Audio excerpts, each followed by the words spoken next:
So yesterday I wasn't feeling the greatest, which is why I waited until today. There kind of seems to be a theme with that, and I honestly think it's because usually on Sunday, like sometimes we play D&D or do something social, and that drains me. And so I kind of need to recharge the next day. But I actually, oh, what's in that? Okay, it's just fuzz. So I actually haven't read my chapter for the day yet, because I think I'm just going to wait till tomorrow to talk about it, even though I'll read it later today, because it is the beginning of a new book. The last 2 chapters I read over the past few days were the tail end of book 5, I think it is. Yeah, not too much going on, really. Like, pretty much it's talking about how Marius is still just fucking poor, and he's living in the Gorbeau tenement, and there's some like poor families also living in there because everyone in this book has lived in this house at this point. Like, apparently he always keeps a spare like 30 francs for like emergencies, and there's this family that lives in the same house as him that was going to be kicked out because they couldn't pay their rent, and they owed 20 francs, and so he gave 25 to the landlady and was like, pay their rent and then give them the other 5 for whatever they need to use it for, food, clothes, whatever. So Marius is obviously like a very nice person, everything like that, and I still don't know where the Thénardiers are, because when it said there's like this poor family also living in this house, I was thinking maybe it's the Thénardiers like in disguise kind of thing, because they tend to change their name when they move around, and so I wonder if that'll be revealed or anything, but as of right now that's not really something that's being talked about. And then the last chapter of the book was more about his grandfather again, and like 2 pages were just like a straight monologue of the grandfather, and it was actually kind of amusing because the aunt, the grandfather's daughter, she fancies the cousin, which was the one that she had sent to like spy on Marius that one day, but it's when he just was going to his father's grave kind of deal.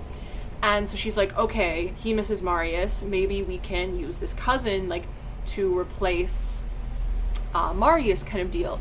And I guess this kid is like the old man's great nephew, I think it says. He has a bit of a funny name, so I'm not even going to try to pronounce it.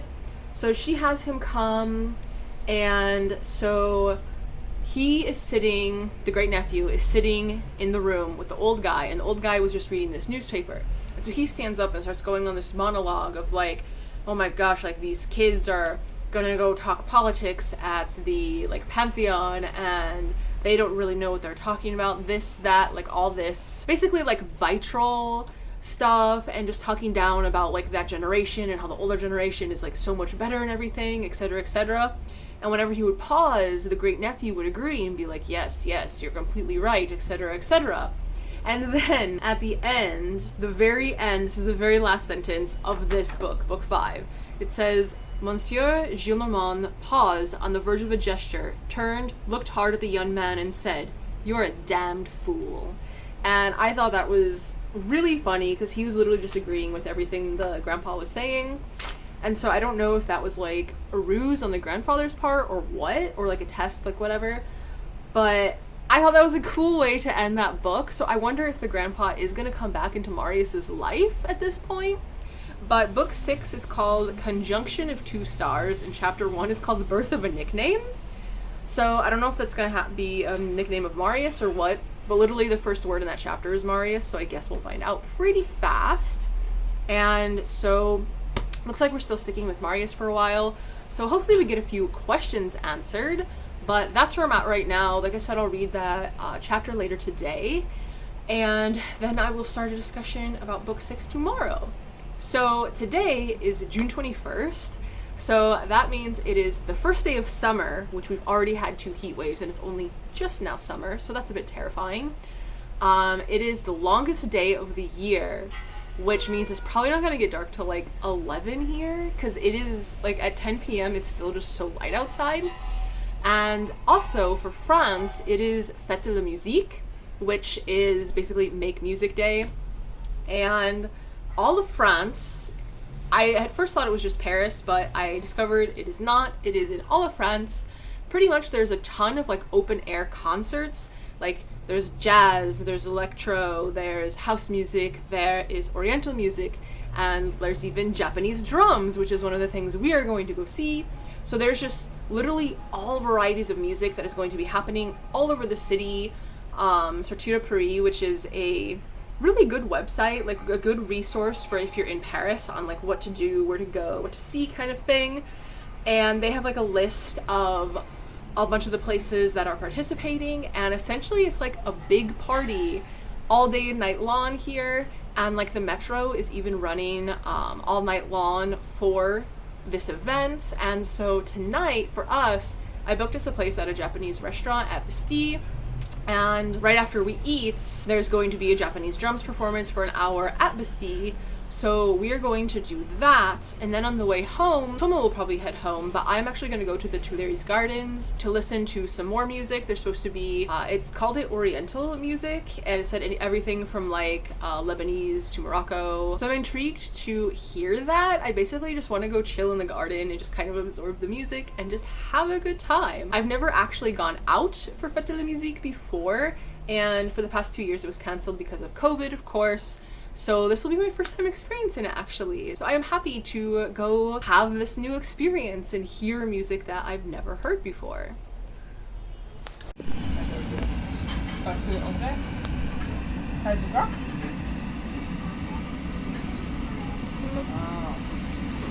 Mais laisse-moi quand même te prévenir parce que tu sais, elles sont rares, parce que tu sais.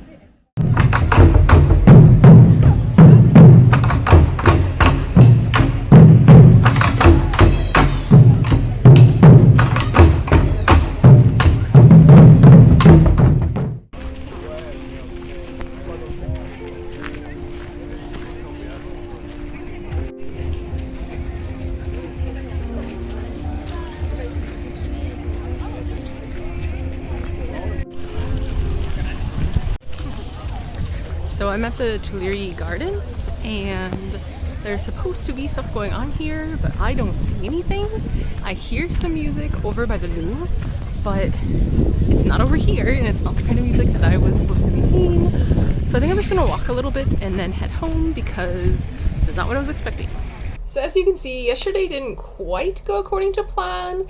It started off pretty well though. The Japanese place we ended up going for dinner was really good. Toma had this meat, I think it's called like tokiyami or something like that, where he would grill it like right at the table, and it was very sweet and it was so good. Like, that is definitely some of the best beef I've ever had, and what I had was quite good as well. But it's called sukiyaki, and it was at Bastille. So if you're ever in Paris and want to go to a Japanese restaurant, I would recommend that place. But pretty much we saw some of the Japanese drums, which weren't exactly what we were expecting, and then I stopped and went to the Tuileries Gardens, and yeah, there was nothing going on there, so I ended up going home pretty early. So definitely not what I was expecting, and I'm a little bit warm, so I'm going to talk and do this at the same time. But I just read the one chapter of Les Miserables today. It was a surprisingly short chapter and kind of caught me off guard, but yesterday I read 2, and so I've read the first 3 chapters of book 6, and they were all about Marius seeing Cosette and Jean Valjean, how can I forget his name, like what the hell, in the Jardin de Luxembourg, which is the place where I go for my book club meetings, actually. That is where we usually meet up. I've been there 1,000,001 times. We used to live fairly close to there. Maybe one of those times I'll film more of the gardens for you guys, but pretty much every day Jean Valjean and Cosette will sit on the same bench just reading, and I wonder how they're doing that, unless she must be at I wonder if she's out of the convent or something, because since you would never be allowed to go outside, I'm surprised they're doing that. So I wonder if that will be explained a bit. But pretty much Marius, for a while, like every day or every few days, he would go for a stroll through the gardens, and so he would see them and his friends would see them and stuff. And so the nicknames that the title of chapter 1 was referring to, it was talking about Marius, I believe, but it was also talking about Jean Valjean and Cosette, because they didn't talk to anybody, and so people just started like giving them their own names. And oh yeah, the nickname for Marius was Monsieur l'Abbé, which I think refers to like the abbey, like church kind of thing, because they were pretty much telling him that like he's going to become a priest because he's not interested in women or anything.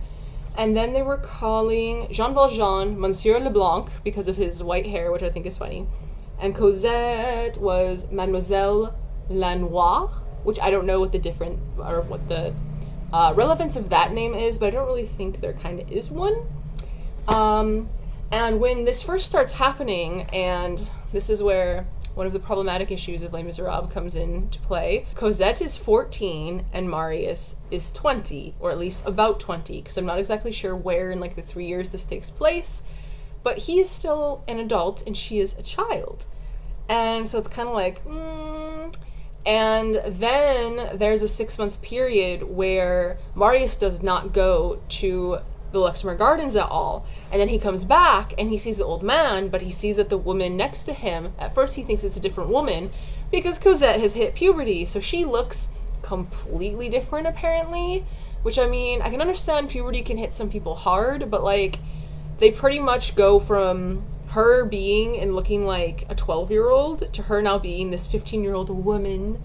And I guess she is just completely different. She has like boobs now. Her neck is longer, which is like, that's a weird thing to say. She's actually pretty now instead of plain. And I don't know, it was just described in a bit of a weird way.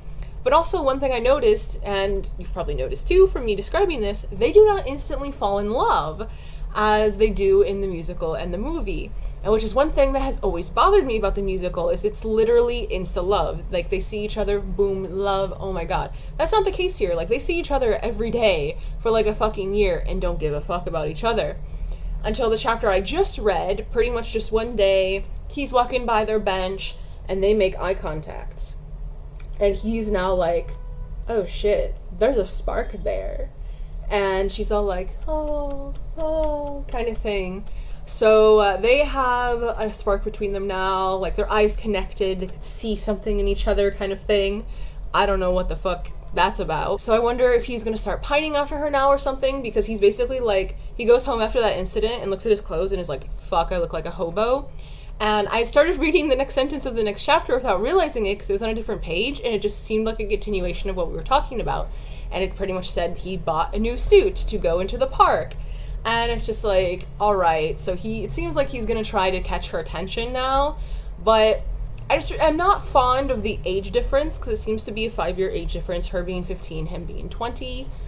And I know for a fact she's 15 because it straight up said it in there. And it's just kind of like, man, I know it's the 1800s, or do we have to do it this way? Like, I at least hope she's a little bit older when they finally get together kind of deal. But I guess we'll see. So yeah, seems like Marius is going to pursue, not peruse, Cosette now, and we'll see what Jean Valjean has to say about that. But besides that, we actually have a concert tonight. We're going to see Two Steps from Hell, which is like an orchestra and choir. They do a lot of movie and video game music, stuff like that. So it's going to be pretty interesting. It's at a venue we haven't been to before, La Seine Musicale, which is basically directly south from where we are now and is on like an island, a little island on the Seine.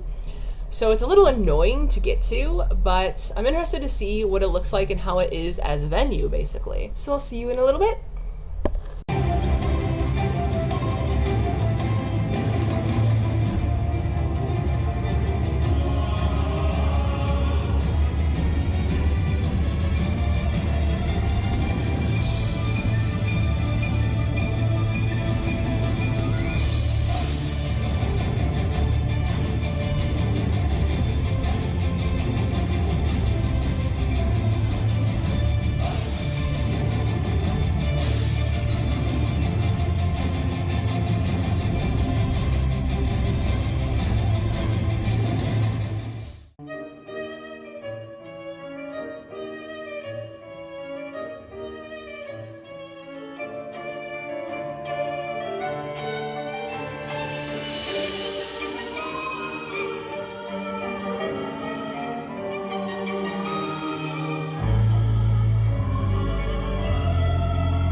So last night, coming home from the concert, I saw an ad for this event called the Longines Paris Jumping, which is an event I've been to before. And apparently Longines, which I did Google how to fucking say this word, is apparently a watch brand. So I guess they're like the main sponsor or something. But essentially it's a equestrian stadium jumping event that takes place on the Champ de Mars, pretty much in front of the Eiffel Tower. I have gone before, and it's a pretty interesting time. And I mean, I used to do eventing and stadium jumping and all of that, so I love horses, so it's just a fun thing to see. So when I saw the ad last night, I was pretty shocked because I could have sworn that the event is the end of July. No, it starts on Friday, which is literally tomorrow. So last night I was looking at the events and I'm like, which day do I want to go? It's supposed to rain all weekend. I was like, maybe I'll wait for the forecast to get a little more like closer to the day or whatever. Well, someone in our like group friend chat mentioned it today, so I'm like, all right, I'm gonna look it up, check the prices and stuff. It's all sold out. It is all completely freaking sold out, and that just really makes me sad because it's an event I really enjoy, and obviously with COVID the past 2 years, like, I haven't gone. It's been a few years, so it's just kind of like, oh, that kind of sucks. But like I said, it was supposed to rain, so I don't know if it would have even been worth it. Yeah, anyway, just kind of saying my first world problems there. And the white void behind me is because I'm sitting on my bed because I am about to read the next chapter in Les Miserables, and I realize, like, I am almost as white as the freaking wall. That's a little scary, actually. The concert last night was really fun. We were sat a lot closer to the stage than I thought we would be, as you can probably tell from the clips that I showed. And because usually I try to put us like up in a balcony, like more toward like the center. So when I sat down, I was like, oh, this is a lot different than I'm used to. But it was a really good time. They played a lot of songs. Like, that really surprised me. Like, there was only a short 20-minute intermission, and like they started on time. Like, they didn't start late, and then when the intermission was over, they immediately started again, and it lasted till just about 11. So like, that was a pretty long concert. So now we're getting ready for the concert on Sunday, which is Iron Maiden. So we got home around like midnight last night, just because it's pretty much straight south from us, but it's such a roundabout way to get there. It just takes so long on the metro. But yeah, it was a good time. And so I'm gonna read the Les Miserables chapter now and then get back to you. Okay, so it's literally only been like a minute, and I've only read like 3 paragraphs, but this is funny. The way Marius is behaving, like, I need to read this out loud, and as I'm like encountering it. So, like I said yesterday, Marius bought this new suit, and it says, prodigious luxury pair of gloves. So like, he's all done up, and as he's going to the Luxembourg Gardens, he passes Courfeyrac, and Courfeyrac would later tell everyone else, I've just seen Marius's new hat and suit with Marius inside them. I suppose he's going to sit for an examination. He looked thoroughly silly. And so Marius goes to the Luxembourg Gardens and is just kind of wandering around, like looking at the statues, going around the pond and everything, because he's basically like avoiding going to where Jean Valjean and Cosette are sitting on this bench. And pretty much as he gets closer to them, he like buttons up his jacket, like pulls it down, like tries to make sure everything is like in its proper place. And it says, Marius buttoned his jacket, pulled it down to make sure that it fitted snugly, glanced with some complacency at the sheen of his trousers, and walked towards the bench with a slight swagger in which there was a hint of challenge and certainly a lurking thought of conquest. It may be said that he advanced upon it like Hannibal advancing upon Rome. And that last sentence there just got me. Like, Hannibal advancing upon Rome? Like, she's not a fucking town. Like, I don't know, I just feel like this description is so just outlandish, and I just hate the thought of like women being some town to be conquered. Like, just, I don't know. We don't need conquering. Not usually, not unless that's something you're into. But yeah, I'm gonna see what other ridiculousness Marius now does. Alright, so I just finished the chapter, and pretty much the rest of it is just him being completely indecisive. Like, he starts going up to where the bench is, and then stops, turns around, goes back, stops, turns around, heads back toward the bench, and pretty much is just freaking out as he walks by. Like, he's pretty much just like staring at Cosette, like out of the corner of his eye as he's walking by, and he's just like, his face is all red, he's shaking, he's so nervous, and he's just like, oh my god, is she watching me, kind of thing. And then he turns around, walks by it again, sits at a bench, and basically just kind of like keeps side-eyeing them from the bench. And then finally gets up, starts heading back toward the bench, but then is like, oh shit, if she's noticing me, then the guy is probably noticing me too, and he's probably thinking that my behavior is really fucking weird. And so then he turns around and goes home. And it's just like, man, Jean Valjean is gonna kick your ass. And he's also just like, I only know this guy as Monsieur LeBlanc, which is like just the town nickname for him. And he's just like, shit, that's rude. I don't even know their freaking names. And Pikachu is barking. So he's just kind of panicking a bit over like all the shit he doesn't know, and if she's noticing him, and what Jean Valjean's gonna do and stuff. And I'm interested to see what Jean Valjean's reaction to this interest in Cosette is, because I'm going to assume it's a bigger reaction in the book probably than the media. So I hope he actually like gets up the nerve to go up to them and say something to them soon. But just this little bit is pretty funny. Like, it is amusing to see how conflicted he is in his emotions and not knowing what to do, but also the age difference is still not a good thing. Today's been a rather productive morning for me. As you can see, I still have my stuff up from where I was editing a video this morning. I'm kind of taking a break right now, which is why I figured it would be a good time to read my chapter in Les Miserables. Before I read it though, I just want to say, like, starting tomorrow, for 5 days in a row, I have stuff happening every single day, and all I can think of is how dead I'm gonna be at the end of that. Like, the last thing in those stream of days is a freaking party at our friend's house, because it's our friends that are moving to Dublin, and so they're kind of doing like one last hurrah. And most of the people that are going to be there are French, because it's the people that he worked with. And I'm a bit nervous and intimidated because, like, I don't drink much or anything like that, so I'm not going to get like drunk or anything, and I think I'm only going to stay for a few hours. But it's still just like, I don't know. I don't know how the French party, so we'll see how that goes. But tomorrow we're actually gonna see the movie Black Phone. It just came out here on Wednesday. I think it's already out in the US, if I'm not mistaken, and some other places. I think we're getting it a little late compared to everywhere else. And this is a movie where when it had first, like the trailer had first come out, I was really excited about and then completely forgot about it because it just like dropped off the face of the earth for a while. And now it's released, and seems like it's going to be decent. Like, I've only heard good to decent things about it, or decent to good, I guess I should say. With all the duds of the movies that I've been watching lately, I really need something to be good, so we'll be seeing that tomorrow afternoon. So let's get into this for today.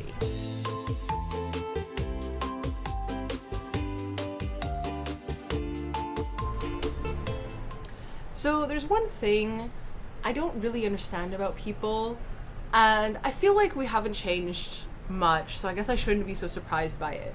But every time someone does something different, the person that notices, like, has to follow them and find out what the fuck is going on. Like, the person that is the landlady of the Gorbeau tenement, she sees Marius go out in his best suit, like those brand new clothes he bought, 2 days in a row. So when he does it the third day, she fucking follows him. And it's just like, why? Like, what? Is your life so meaningless you have to follow your fucking tenants because they're wearing nice clothes? Like, that just feels so bizarre to me, and I don't know if people were just more of gossips or what, but like, God, that would be so annoying to me. She doesn't keep up with him. He's like freaking power walking away, and she's just like, how dare he like walk so fast and wear me out? And it's like, you did it to yourself. Like, it's kind of stupid.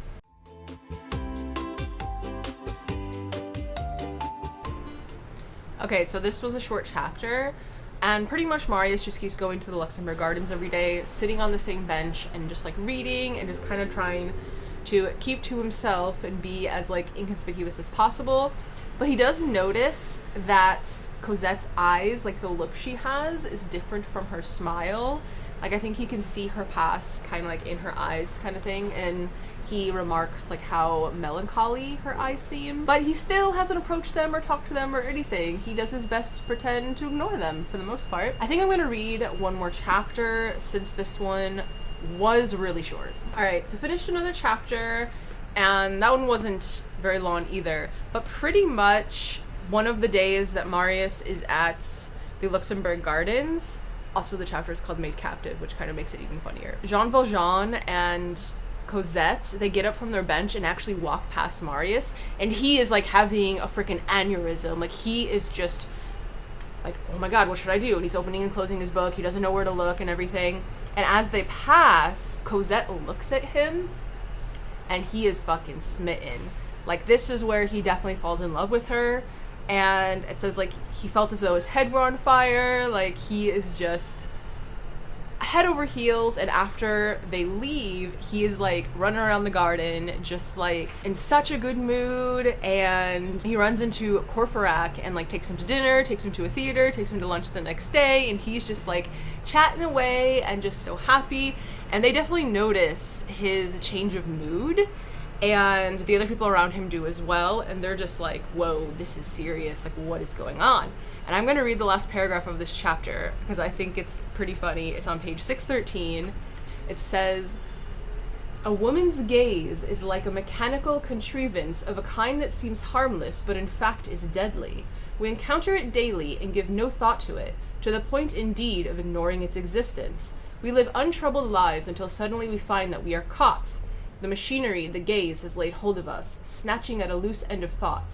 A momentary absence of mind, and we are lost. The machine swallows us up.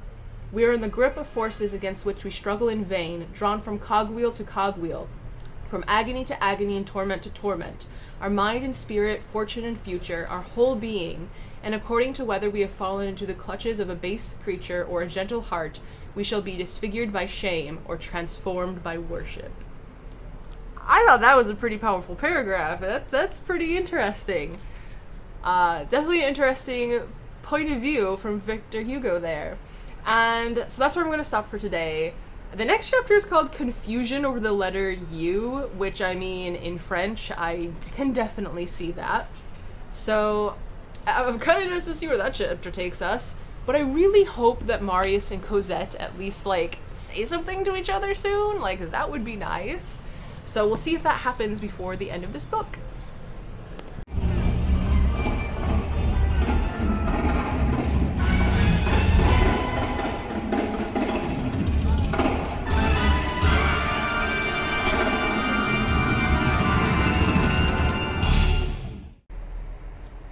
Hey, turkey. So, 2 days ago, pretty much the entire world, but the US received the awful news that Roe v. Wade has officially been overturned. We knew this was coming, but I'd seen some sources who thought it was going to be like another week, so it was still shocking. And I had already filmed my clip for that day, which I'm really glad I did, because I definitely was not going to be in any shape to be talking. And I'm only going to briefly talk about it now because I really don't want to have a breakdown. I've already talked about it in a previous vlog, and essentially, I don't believe that people that we didn't even elect, the Supreme Court, are all appointed. I don't believe that people that we didn't even elect should be determining our human rights. And the fact that 6 people decided to take away human rights is a really big deal. And birth control, same-sex relationships, and same-sex marriage are next on the list. When the leak happened, everyone said that's what was going to be next, and one of the Supreme Court judges literally confirmed it by making a statement about it. So the US is literal hell right now, and unfortunately I don't really have resources or anything because I don't live there anymore, so I don't really know about how to access all of that stuff. But I do know that women in the US are really sharing information, making sure there are safe spaces, and there is a huge reaction going on to this, obviously, and I feel kind of helpless over here, actually, but I am obviously happy to be in a place where, if I need it, abortion is legal. So that's all I'm going to say about it, because I don't want to get myself worked up, because I still have to talk about a lot of stuff. So I'm gonna take a little breather and come back in a minute. Okay, so entirely different topic, entirely different vibe. Just gonna forget the world for a little bit here. That's what this vlog is about, right? So yesterday we went to see the movie The Black Phone. This is like a horror thriller movie, and I honestly think it's a really good entry-level horror movie for people who are just like getting into the genre and stuff. For me, personally, I thought the first half was really slow and even a bit boring, just because it really did take some time to get into it, but I really enjoyed the second half. Like, I think it's worth seeing. There really aren't many horror elements. Like, there's 3 jump scares, and that's pretty much as far as it goes. There isn't really, like, any gore or anything here. There's very minimal blood in general. And I feel like this mainly focuses on the characters themselves more, which in the second half of the movie, the child actors really shine. Like, they do an amazing job. It's just that first half of the movie feels a bit weird, and the dialogue and how it's delivered feels more fake. That just kind of made it feel a bit overall. But I did still really enjoy the movie, and I think Toma even enjoyed it more than I did. So today is another busy day. I didn't find out till late last night that our friends are having a picnic on the Champ de Mars. Like, we had talked about it earlier in the week, but no one had really like set a date or anything. And then last night they're like, hey, what about that picnic tomorrow? And so it's just like, oh, okay, we're still doing this. And my original plan this morning was to go to the library, which they don't open till 1, and my friends aren't meeting up till 1. So it kind of works out because the library is actually just 1 street over from the Eiffel Tower. Her eyes are so green right now, look at that. So pretty much my plan is to just go to the library when they open, and then maybe hang out with my friends a little bit after, maybe stop at a bakery to get something to eat on the way. I'm not really sure how I'm gonna do that yet, because tonight we have the Iron Maiden concert, which is at 6, and so I don't really want to be out for like a huge chunk of the day, because I know how tired I get and how easily I get tired, so I just don't want to like wear myself out before we even go to the concert. But that's the plan for today. I'm gonna read my Les Miserables now, so I'll be back in just a minute. I don't want to have getting back down on the floor, so I moved the camera up here. But pretty much, Marius is a dumbass. Like, he's so in love with Cosette, he can't see that Jean Valjean is doing things on purpose to test him. So pretty much literally every single day for a month straight, Marius goes to Luxembourg Gardens, and Jean Valjean kind of catches on that he's eyeing Cosette. So he like switches benches, sometimes he doesn't take Cosette with him, sometimes he goes at different times, etc, etc. And Marius, being a dumbass, like follows them when they move, and if Cosette isn't there, he doesn't stick around, he leaves. He pretty much starts like hiding in the shadows of statues and stuff to where Cosette can see him, but Jean Valjean cannot. And so it talks about how Cosette is talking to Jean Valjean, but like her eyes are talking to Marius kind of thing. And then Marius goes full derp, and I'm gonna read a little bit from here, and I see where the title of this comes in now. It's kind of funny. But it says, moreover, an unexpected bounty had befallen him, casting oil on the flames and adding to the mist in his eyes. One evening he found a handkerchief lying on the bench which Monsieur Leblanc and his daughter had just left. It was a plain, unembroidered handkerchief, but white and of fine material, and it seemed to him to be impregnated with the most exquisite of scents. He snatched it up with rapture. It bore the initials U.F. At that time, Marius knew nothing whatever about the girl, her name, her family, her dwelling place. The 2 letters were a first clue on which he at once proceeded to erect a scaffolding of surmise. Clearly the U stood for her Christian name, Ursula, he thought, a delicious name. And pretty much he just like sleeps with this under his pillow, always has it on him, etc, etc. But then it says, which if you didn't realize already, in fact, the handkerchief belonged to the old gentleman and had simply fallen out of his pocket. So the UF, if you remember, is Jean Valjean's new name that the gardener has essentially given him at the convent. Is it like Ulrich? I don't know, it's something like that. And I definitely don't remember the last name at all. But, like, the gardener gave Jean Valjean the name of his dead brother, and so that's where the UF comes from. But then it says, thereafter, Marius never appeared in the Luxembourg without the handkerchief, pressing it to his lips or clasping it to his breast. The girl could not make nothing of this, and showed as much by her expression. But yeah, he doesn't ever catch on. So he's being a bit of a dum-dum right now. Alright, so I'm done with my reading for today. and I'm not liking Marius right now. I really hope he gets over this soon. I mean, I know obviously he never gets over Cosette, but like, I hope he stops acting stupid soon and we move on to something else a bit more interesting, because he's really starting to get on my nerves. So pretty much one of the times when Cosette and Jean Valjean are leaving the park, like they have to walk past Marius, and they walk past him and he's like watching them, and the fucking wind blows and blows up Cosette's skirt so that shows some of her leg, and like she immediately just like smooths it back down, like no big deal, right? No, Marius gets fucking pissed because he's scared that someone will have seen when no one else was around. And the book even talks about how he's jealous of his own shadow, and so he gets fucking pissed. And so when they come back around and walk past him when he's sitting at his bench, he just fucking frowns at her, and she's just kind of looking at him like, what the fuck is wrong with you?